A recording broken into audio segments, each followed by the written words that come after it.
Good morning, children. Today we will continue revision of chapter 7 the natural wealth of India. India की प्राकृतिक संपदा के बारे में हम प्रीवियस क्लास में बात कर रहे थे, डिस्कस कर रहे थे और आज हम इसी चैप्टर को कंटिन्यू करते हुए इंडिया में पाए जाने वाले फॉरेस्ट जो है उनके बारे में वेरियस टाइप अलग अलग टाइप्स के जो फॉरेस्ट है उनके बारे में conservation of forest and wild life and importance of the forest के बारे में डिटेल में पढ़ेंगे। तो सबसे पहले फॉरेस्ट जो है प्लांट्स है वो बहुत ही इसेंशियल है लाइफ को अर्थ को सपोर्ट करने के लिए। Natural vegetation is a plant cover that is found growing on it's on vast area. तो नेचुरल वेजिटेशन जिसे प्राकृतिक वनस्पति हम कहते हैं वो क्या होती है? नेचुरल वेजिटेशन वो होती है जो अपने आप नेचुरली ही अपने आप ही उगते हैं बहुत विशाल एरिया में अपने आप उगने वाले जो पेड़ पौधे होते हैं उन्हें हम नेचुरल वेजिटेशन कहते हैं। और ये जो नेचुरल वेजिटेशन है वो डिपेंड करती है जहाँ जिस पर्टिकुलर रीजन में ये उगते हैं वहाँ की क्लाइमेट, वहाँ की सॉइल और मैन पावर पर ये डिपेंड उगते हैं नेचुरल वेजिटेशन। साथ ही इंडिया एक वास्ट कंट्री है, बहुत विशाल कंट्री है और यहाँ पर वेरियस टाइप्स के अलग अलग तरह के फॉरेस्ट भी पाए जाते हैं। और इन फॉरेस्ट में पाए जाने वाले जो पेड़ होते हैं, जो प्लांट्स होते हैं, ट्रीज होते हैं, उनकी अपनी अपनी कुछ डिस्टिंक्टिव फीचर्स होते हैं, कुछ विशेष फीचर्स होते हैं। साथ ही these forests are classified according to their nature, type of soil and pattern of climate in which they grown। और ये जो फॉरेस्ट में जो पेड़ पौधे ये उगते हैं, ये नेचुरल वेजिटेशन है, ये इन फॉरेस्ट को हमने क्लासिफाइड किया है जहाँ पर ये उगते हैं वहाँ इन फॉरेस्ट के इनके जो पेड़ होते हैं उनके नेचर और वहाँ के जिस सॉइल में उगते हैं वो type of soil and climate का जो पैटर्न होता है उसके अकॉर्डिंग हमने फॉरेस्ट को डिवाइड किया, क्लासिफाई किया है। तो इनके अकॉर्डिंग हमने फॉरेस्ट को जो 5 पार्ट्स में डिवाइड किया है। Tropical evergreen forest, tropical deciduous forest, scrub forest, mountain forest and tidal forest. तो हम स्टार्ट करते हैं ट्रॉपिकल एवरग्रीन फॉरेस्ट। एवरग्रीन जैसा कि इसका नाम से ही है सदाबहार वन, यानी हमेशा हरे रहने वाले। एवरग्रीन फॉरेस्ट में जो भी पेड़ होते हैं उनकी पत्तियां हमेशा हरी रहती हैं। साथ ही जो ट्रॉपिकल ये एवरग्रीन फॉरेस्ट है वो ग्रेट हाइट पर बहुत ज्यादा ऊंचाई पर ग्रो करते हैं, उगते हैं। और जो भी ट्रॉपिकल एवरग्रीन फॉरेस्ट है वो western Ghat, north eastern hilly areas, Andaman and Nicobar, तो जो हाइट है वो है वेस्टर्न घाट और नॉर्थ ईस्टर्न हिली एरिया, साथ ही Andaman and Nicobar islands and Lakshadweep islands में भी ये एवरग्रीन फॉरेस्ट पाए जाते हैं। यहाँ पर मतलब यहाँ पर बहुत ज्यादा जहाँ पर रेनफॉल होती है वहाँ पर अंडमान निकोबार आइलैंड और लक्षद्वीप आइलैंड में भी ये फॉरेस्ट पाए जाते हैं। इसके साथ ही यहाँ पर इन एवरग्रीन फॉरेस्ट में कौन कौन से फॉरेस्ट को हम इंक्लूड करते हैं? तो जो एवरग्रीन फॉरेस्ट है उसमें mahogany, ebony, rosewood, rubber tree, cocoa और सिंकोना ट्रीज को हम इंक्लूड करते हैं। नेक्स्ट हम आते हैं ट्रॉपिकल डिसिडुअस फॉरेस्ट। डिसिडुअस का मतलब होता है पर्णपाती, वो पेड़ जो समर सीजन में अपने पत्ते गिरा देते हैं उन्हें हम डिसिडुअस प्लांट्स कहते हैं। साथ ही जो डिसिडुअस फॉरेस्ट है वो पाए जाते हैं डेक्कन एंड छोटा नागपुर प्लेटू एरिया में, जहाँ पर जो रेनफॉल होती है वो मॉडरेट होती है, ना बहुत ज्यादा रेनफॉल होती है और ना ही बहुत कम रेनफॉल होती है। साथ ही इनमें जो डिसिडुअस फॉरेस्ट है उनमें कौन कौन से ट्रीज होते हैं? तो डिसिडुअस फॉरेस्ट में हमारे टीक, साल, शीशम, सैंडलवुड और मायरोप्लान होता है आंवला। तो ये ट्रीज जो है वो डिसिडुअस फॉरेस्ट में आते हैं। साथ ही ये जो डिसिडुअस फॉरेस्ट में जो प्लांट होते हैं, ट्रीज होते हैं, वो बहुत ज्यादा स्ट्रॉन्ग होते हैं, मजबूत होते हैं, लेकिन बहुत ज्यादा डेंस नहीं होते हैं। ये जो होते हैं दूर दूर होते हैं, क्लोजली पैक्ड नहीं होते हैं। नेक्स्ट आते हैं हम स्क्रब फॉरेस्ट। स्क्रब फॉरेस्ट ऐसी जगह पर पाए जाते हैं जहाँ पर टेम्परेचर बहुत ज्यादा हाई होता है और रेनफॉल 70 सेंटीमीटर से भी कम होती है। जो रेनफॉल होती है वो 70 सेंटीमीटर से लेस होती है। तो टेम्परेचर हाई होता है और रेनफॉल 70 सेंटीमीटर से कम होती है, वहाँ पर स्क्रब फॉरेस्ट पाए जाते हैं। तो ये ऐसे प्लांट्स होते हैं जो ड्राई कंडीशंस में भी जीवित रहते हैं और इसीलिए इन्हें जीरो फाइट्स कहा जाता है। तो स्क्रब फॉरेस्ट जो है उन्हें जीरो फाइट के नाम से भी जाना जाता है। इट मींस ऐसे प्लांट जो ड्रॉट रेजिस्टेंट प्लांट होते हैं रह सकते हैं, जहाँ पर पानी की कमी होती है ऐसी जगह पर भी जीवित रह सकते हैं।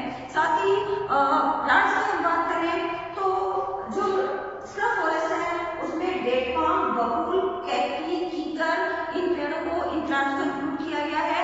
ये जो प्लांट्स होते हैं उनकी जो रूट्स होती है, जो जड़ें होती हैं बहुत लंबी होती है, क्योंकि ये ऐसी जगह पे होते हैं जब पानी की कमी होती है तो अपने पानी की जरूरत को पूरा करने के लिए इनकी रूट्स बहुत ज्यादा लंबी होती है, गहराई में होती है जमीन में। साथ ही इनकी थिक बाक होती है, इनकी जो ऊपर की छाल होती है वो बहुत मोटी होती है, तो शार्प टोन होते हैं, नुकीले इनके कांटे होते हैं। साथ ही इनकी लीव्स जो होती है वो स्मॉल होती है, छोटी छोटी लीव्स होती हैं। अब जो स्क्रब फॉरेस्ट जो है ये ज़ीरोफाइट्स कहाँ पाए जाते हैं, तो ये पार्ट ऑफ नदर्न डेक्कन प्लेटू जो है उसके नदर्न पार्ट में गुजरात, राजस्थान, पंजाब और हरियाणा में स्क्रब फॉरेस्ट पाए जाते हैं। नेक्स्ट है mountain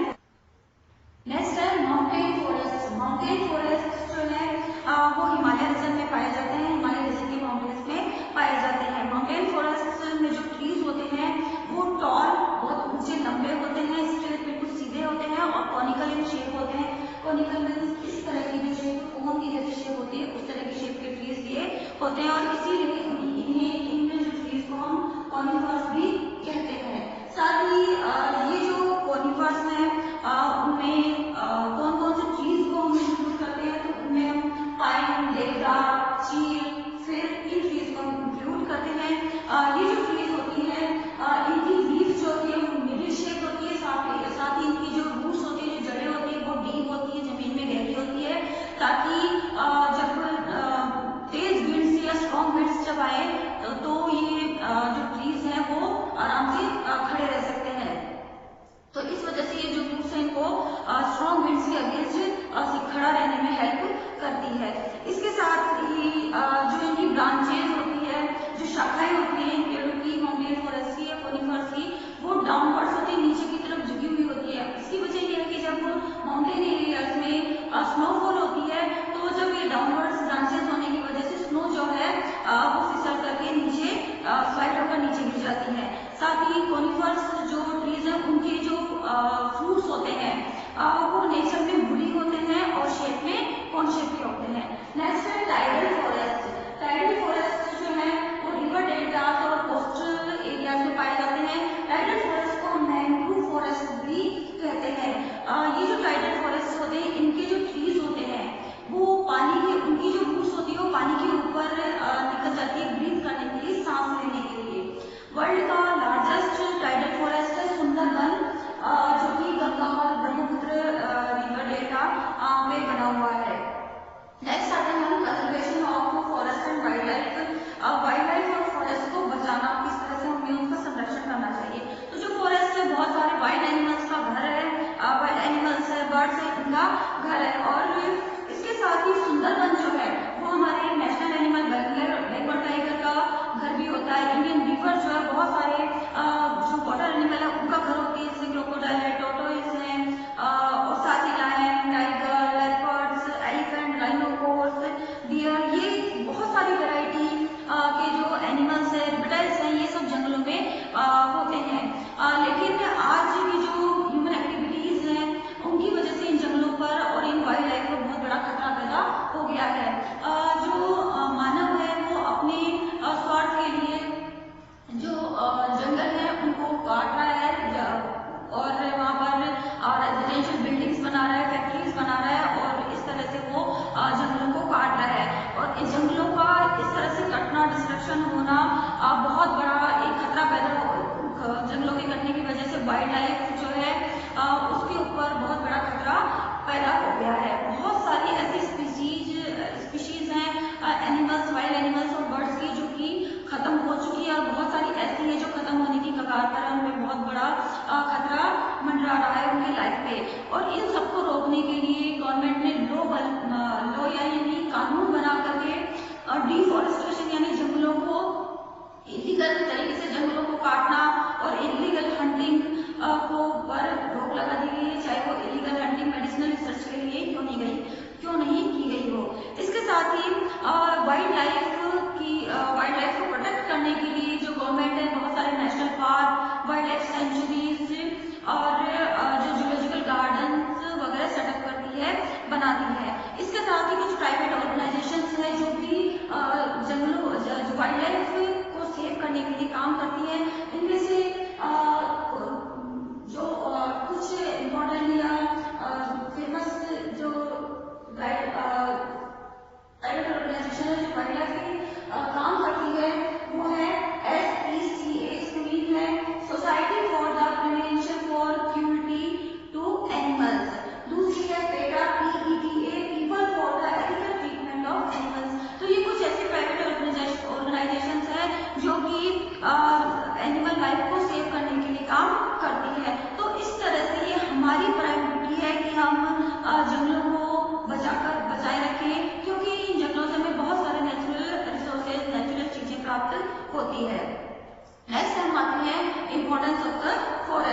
importance of forest, forest की क्या इम्पोर्टेंस है, क्यों ये महत्वपूर्ण माने जाते हैं।